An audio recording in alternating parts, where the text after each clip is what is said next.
All right, the next concept and technique that we're going to get into is this idea of holding and sustained single notes within the context of a chord voicing.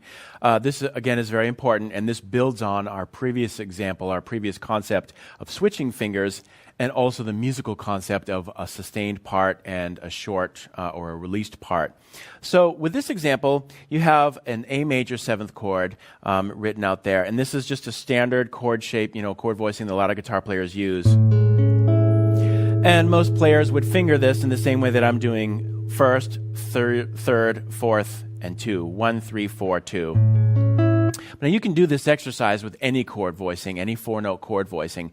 The idea is to simply hold one of those notes, isolate one note in the chord voicing, and hold it while the others are released. And the way to do that uses the same exact technique that we explored in the last exercise, where you simply release the finger, one or more fingers, and the others are held down. It's that simple. But notice, as you noticed in the previous technique, it has nothing to do with the right hand. I mean, of course, we can use the right hand to mute out certain things, but the articulation, the contrast that's created between sustained notes and released notes is all achieved with the left hand. So we can see this in action by simply isolating a note and holding it. So let's say, for example, we're going to hold the E, which is the highest note in this particular chord voicing. So the exercise is simply release 1, 3, and 4 while the middle finger holding E stays down, so that it would sound something like this.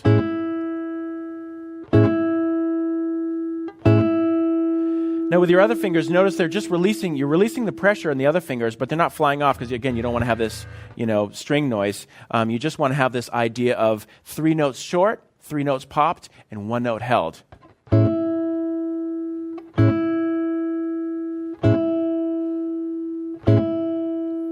And this is an exercise that I think very few people practice regularly, but it's a very important in developing facility in playing fingerstyle jazz guitar, because that's how you create your illusion of more than one part happening. So, for example, let me just give you an idea of in a standard. If I was playing a song like,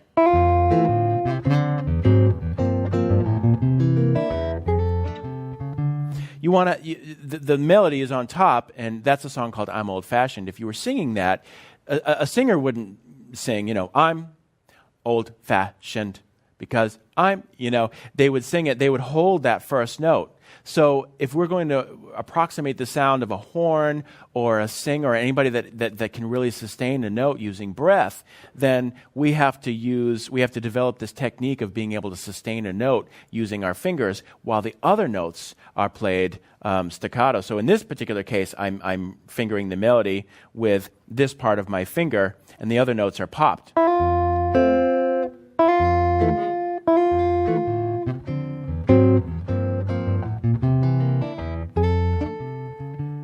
So that's what you want to eventually get to, is being able to sustain melody notes while the parts underneath that melody are short and staccato, or maybe in medium duration. So let's get back to our A major 7th exercise here. If we're going to continue isolating the next note down, we'd be looking at the C sharp, which is fingered with your pinky. This one's a little bit harder, but what you have to do is just focus your attention on that note. You may even want to sing it to get your ears focused on it as well. But just focus your energy on keeping the pinky down while the others are released.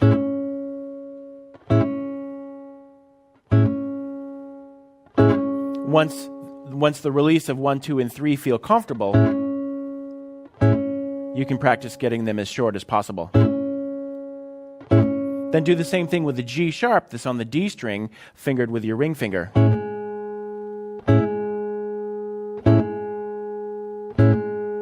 And then finally sustain the bass note that was with your first finger. This is probably the easiest of the 4 combinations. Now you're just releasing all of the upper notes in your chords, in your upper structure, and sustaining the bass note.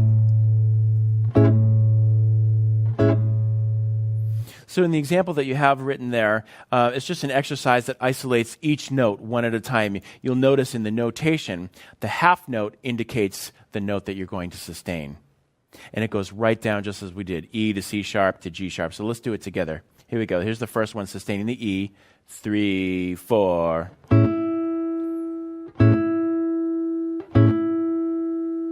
Now the C sharp. Now the third finger, G sharp. Finally, the first finger, A.